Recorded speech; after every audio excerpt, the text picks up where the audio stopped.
How you doing? I'm doing very good. Thank you. How are you? I'm okay, thank you. Great, great to hear. It's nice to see you again. You surely won't remember, but we did an interview almost 10 years ago.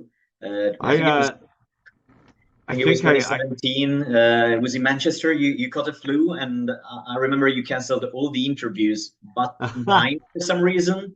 I yeah. don't really know why I was the chosen one, but it was very nice to add the Maybe I opportunity was back just trying to then. make you sick. Right. No, no, Yeah. no. No, man. It's like the interviews. I think back to the interview cycles that I've done over the years, and I feel like in some ways I've been doing interviews for 40 years, right? So Yeah. it's good to see you again, and thank you for the support. Yeah, it's nice to be here again. And at the time I had hair, but in the meanwhile I decided to share this new haircut with you. So Been very nice. that was inspirational because of the but yeah, back to that interview. Like almost 10 years ago, you already mentioned the moth. So I remember already at the time we were talking about it. So it was very exciting to finally get to hear it. At Yeah. the time, you mentioned it was going to be the next project you would work on. So of course, it took longer than anticipated, but now that it's finally out, how do you feel about it? I feel like there's always going to be things that you'd be like, oh, I could have done this, I could have done this, but overall, I'm very satisfied with it. I think I talk about projects constantly. I've got so many projects that have been on my mind for so many years, and again, one of the side products of being interviewed for 40 years is like whenever I have ideas, oftentimes during interviews, people will be like, "Do you have any new ideas?" And so I talk about it. And then somewhere down the road, people will be like, "Well, you had said you had this idea, but it didn't happen. Like, what ended up going on with that?" But I think I say ideas out loud to get a sense of how they make me feel when I hear them. Um, if I never did interviews, I would just release the things, and it would come out in the ways that I feel that they are meant to come out. Like I feel like doing this one day, I don't feel like doing this one day. But as a result of discussing the work, I have to make things up. So the truth of it is, I don't think about music. I just write, and I write endlessly. And the ideas sometimes have been there for 30 years, right? Um, but I never think about it. The only time I think about it is when I'm asked about it. So I often just make things up. So I apologize. Right. I guess that answers also my next question, but I'm going to ask you anyway. At the time, you told me that you conceived the moth as your life's work. So now Yeah. that it's out, do you feel you achieved that goal? Is this your life's work? Well, maybe my last life. I think that, yeah, I guess so. In a sense, like because I've been looking forward to doing the Moth in some way since I was a kid. Since I first saw musical theater or opera or things like this, I'd wanted to do a project like that. Um, so that person, that kid, it was his life's work for sure. But now that I've done it, it was the last life's work. And the next one, I have no idea what it will be. I've got some ideas though.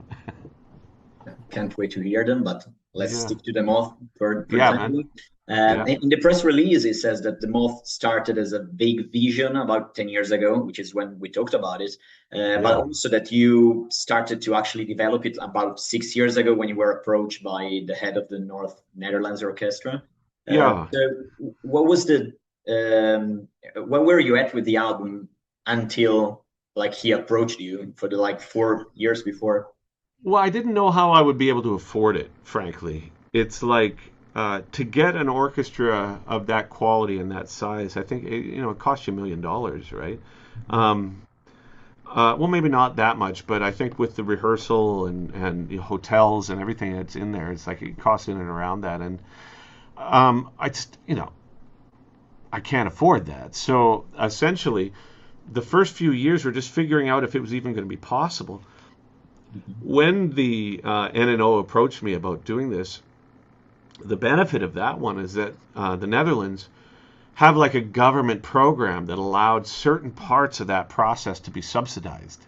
Mhm. So once that admittedly massive part of the process was kind of spoken for, it was it was at that point I could start writing. I could start thinking about it. I could start actually putting it into reality, because it's not just a pipe dream. There's an orchestra that said they would do it.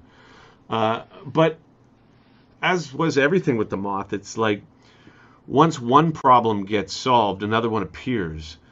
Back in Canada, when we were kids, there was a game that we would play at the arcade called Whack-A-Mole. I don't know if you ever had that. Yeah, of course. Right. So that's what the problems were like.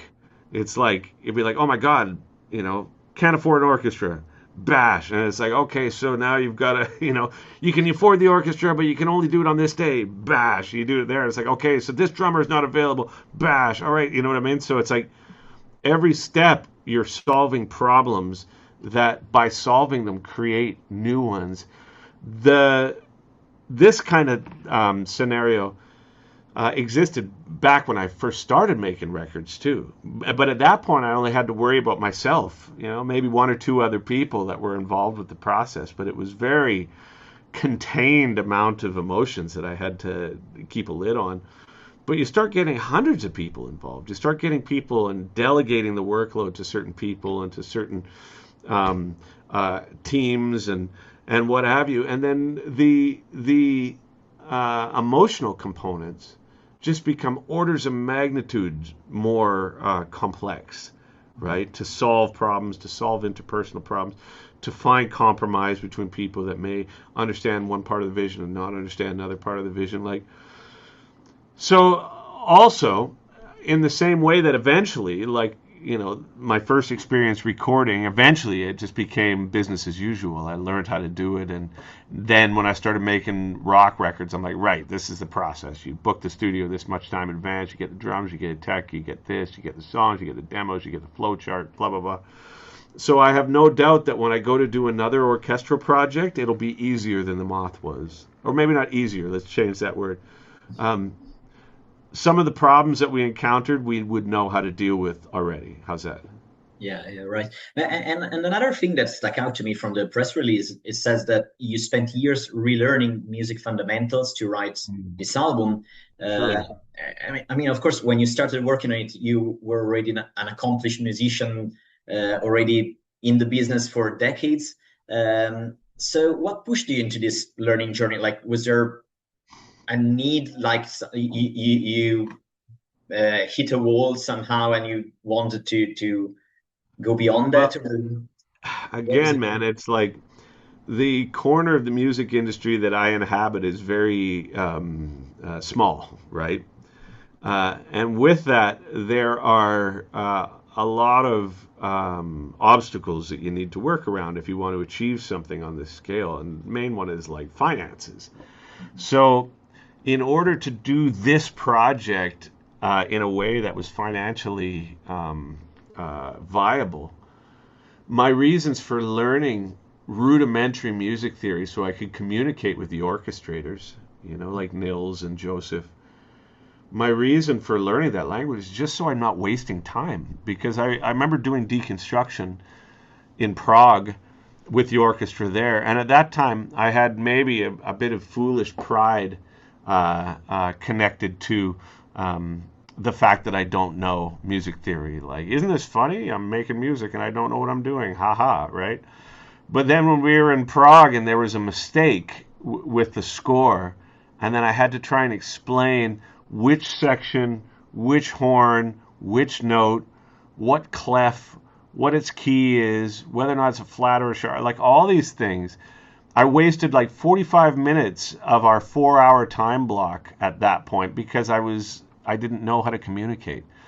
So my reasons for learning, even to the extent that I did on the Moth, was really about trying to nip that in the bud, to try and make sure that in the event that there's a mistake, I can at least articulate myself. Right. Well, I mean, I think it's pretty cool, like putting your ego aside and working towards that goal, that higher goal. It's not really that the top Dude, goals. my ego my ego went bananas. It was really funny. I remember having to figure out a harmony for Mary Had a Little Lamb, and I couldn't get it with the tutor. And I remember just thinking like, oh my God, my head's going to explode.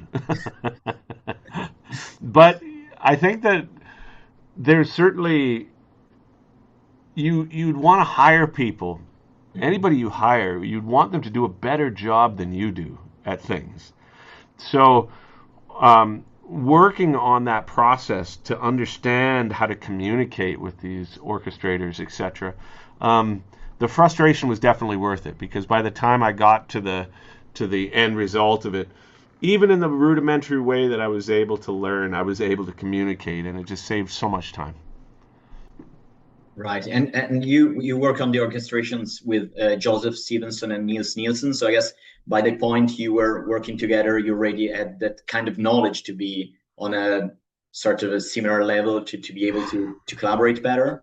Well, Nils was one of the tutors actually, so it was just a long process. And when you think about the gestation period of the moth being like a decade, that's a fair amount of time. I mean, it would be funny if the only thing I did in that decade was the moth, but no, in that decade I did like Transcendence and Empath and the Puzzle and Snuggles and Dream Piece and Power Nerd and Lightwork and like the quarantine concerts and tours and Bloodstock. So I was constantly working.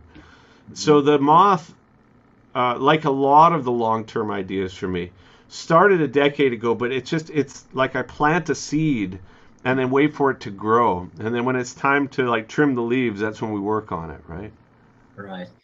Back to the interview we did a long time ago. At the time, we talked about how you mentioned that the Moth was a symphony about dicks, and I'm quoting you, I think. Yeah. And I'm happy to see that you followed through with that because I've seen Oh the yeah. artworks in the vinyl. There are a lot of dicks there, Yeah. some dick battles, we could say. Yeah. And I remember you said it was supposed to be like a tragedy and not comedic, but I guess that with having all those dicks involved, some people might find some comedy in there. So how do you Sure. balance these aspects? Well, I balance it by not caring if other people think it's comedic. That helps. But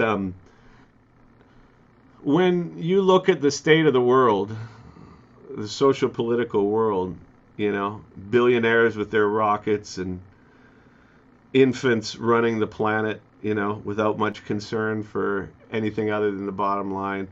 So much of it seems to do with power. So much of power seems to do with reproduction. So much of reproduction seems to do with like acquisition. So whenever I look at the news, to be perfectly frank, it doesn't look much different than the art we have in the album. It's like the whole world is just a bunch of emotionally immature men fighting each other with the penises, right? And so that's what it's meant to represent. And I mean, sure, it's funny on some level, but I mean, it's not that funny in some other ones. If we are all in the shadow of these infants and their cockfights, it's no fun at all. Yeah, most definitely. Yeah. The album is composed of 24 songs, with some of them being like interludes, which I guess they could have been sort of intros to the songs. So I was wondering if there was a specific meaning to them being 24. No, there's no significance to the number 24. Mm. I feel that the experience of the moth it's a good experience to listen to it as one thing. Put on Right. headphones and be in a dark room or something, and then it's like one piece of music. But the problem with it being one piece of music is if you're looking for a certain part, you'd be scrolling through it the whole time.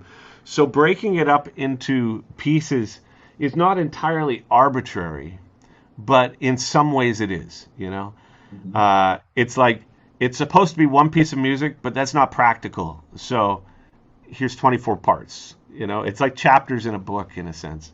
Right. The album cover, I think, is very essential, like a portrait of you, with an expression that I would define as like being at peace. At least this is how I feel you would be like in that photo. So I was wondering if that's a fair assessment to you. Well, I mean, I appreciate it. When I look at the picture, I just look at a guy who's over it. That is like, a look of like not depression, not despondency, just like is what it is, man. You got to deal with it. The reason I put that picture on the front is number one, it's an analog picture. It's a tintype photo. It's a camera that is from, I think, 1780. It's like really old camera. So it's the opposite of AI in a lot of ways. But really, I think for much of my career, I have deliberated about being completely honest with the work. Either I would think, oh, it's inappropriate, or it's too strange, or it's like people aren't going to understand it, or they'll think it's comedic, or any of these things. And in the past, it led me to either making excuses for things, or rationalizing things, or having a big explanation for it so that people just would understand it. But this time, I just was like, you know what? Most people are not going to understand this. Most people are going to think it's weird. Most people are going to think it's too much or it's comedic or anything. So, as opposed to trying to excuse that, as opposed to trying to say to anybody, oh, you'd like it if you knew the story. You'd like it if it had the right cover. You'd like, you know what I mean? As opposed to any of that, I'm like, this is me, no glasses, no facial hair, nothing. Analog picture. If you don't like it, it's cool. If you do like it, it's cool. But I'm not trying to convince anybody to like it. You know what I mean? So I just used that picture because I thought it was honest. Yeah. I mean, I guess even after all these many years of career, there is always in the back of your mind a bit of like wanting to know what the feedback is going to be like, what people are going to think about it. So, or Hmm. not, maybe. I don't know. Maybe not as much, but I think there's a certain amount of it, but on a practical level. It's like if people hate it, then there's a good chance I can't do another one. So my reasons for being concerned, even in the slightest, as to whether or not the label likes it or the management likes it or an audience likes it, is if they do, then I can continue, and so can the team here, and so can the staff and everybody else, right? So I make damn sure that when I am making a piece of music, that the person that it satisfies first is me. Mhm. And then from there, my hope is that other people find something in it that works for them. But I can't compromise it if what works for other people doesn't work for me. Yeah.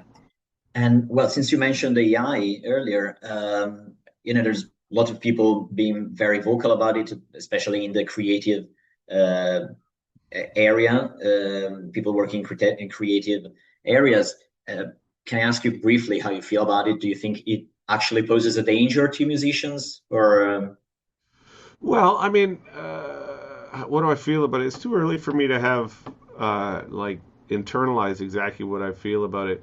What it has made me recognize, though, is that my perfectionist ways in the past, once confronted with perfect images, technically perfect images, like a lot of what AI can do, right? Like it's, a couple of prompts and you can make Metallica a funk band and it's convincing, or you type in a bunch of words and it's like an artistic rendering of an image that is just like with precision that, would take any normal person like a year to do, right? What it has made me recognize is that our value as creators has much less to do with the perfection that we're chasing and more to do with our natures.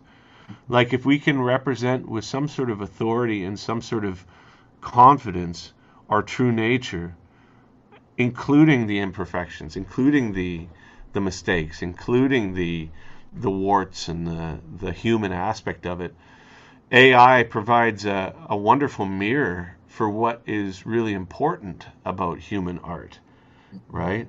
And I think it can even be described in some ways. It's the struggle. It's the struggle to keep going. It's a struggle to rationalize, uh, uh, any creative avenue that seems in opposition to like a fundamentally abstract existence. It's the humanity of human creative ventures. I think have had a light shone on it by the speed and the perfection of AI. I didn't think it was as big a deal in the beginning. I had hired an animator to do the entire Moth story in hand-drawn animation, but his life went sideways and he ended up going through serious depression and he fell off the map. So at the end, I had to come up with money to pay for somebody to make visuals for the show, and they used AI for the show. And we got a huge backlash from it. And all I can say about it is I paid somebody a lot of money to do it, and we learned our lesson as a result of that. So now moving forward, any AI that gets used in our work is either something that I don't know about, or maybe some like visual effect or something. But it's a little contentious of a topic for me, and I'm still confused about it. Yeah, I guess when technical perfection becomes sort of so easy to achieve, Totally. the value becomes like the imperfection that is true to our nature. Well, yeah, because it's almost like the perfection that I was chasing as a musician. When I finally heard or saw what perfection on a technical level looks and sounds like, I was like, oh, it leaves me cold in a way, Yeah. It's like it's the ease in which that perfection was achieved with AI makes the struggle to find perfection in my work up to that point seem just ridiculous. So now the focus becomes much more on the process. It becomes much more on the thing that drove us to create. That's much more of a commodity now than perfect, and that's good. Yeah, definitely. I think we don't have a lot of time left, so I'm just going to ask you one final question. Sure. Yeah, you talked about your bipolar disorder diagnosis in the past, about how that sort of explained the duality in your music, the two sides of your music, and it's been a while since let's call it the evil side of your music, the more aggressive side of your music, has been out in your latest releases. I was wondering if it's something that you sort of actively don't want to come out, and maybe you think that could tapping into the side of your creativity could have a bad effect on your mental health, or is it just a matter of opportunity? You didn't have the chance to go there recently. Well, when that diagnosis came through in the mid '90s, I was experimenting with drugs at the time, and I remember when they said, "Oh, you're bipolar," and I remember maybe about 1999 going to another psychologist, and saying, "I would like you to entertain the idea that this isn't clinical bipolar, but more of a circumstantial scenario." I was a young guy, a lot of ego, a lot of sense of self that all of a sudden gets put in this fantastic scenario where your narcissism or whatever is being reinforced by an industry or the people around you, and then all of a sudden they start doing drugs for the first time, and a lot of the things about psychedelics that now I know, and that everybody else who's participated in them has at least a tertiary knowledge of, is that there's a real sense of like the experience of being human, and the sense of oneness with yourself and with the universe and other individuals and the species at whole is on some level everything is connected. And I think I interpreted that at a young age as like, oh, it's all about me. And it wasn't until I did that publicly and then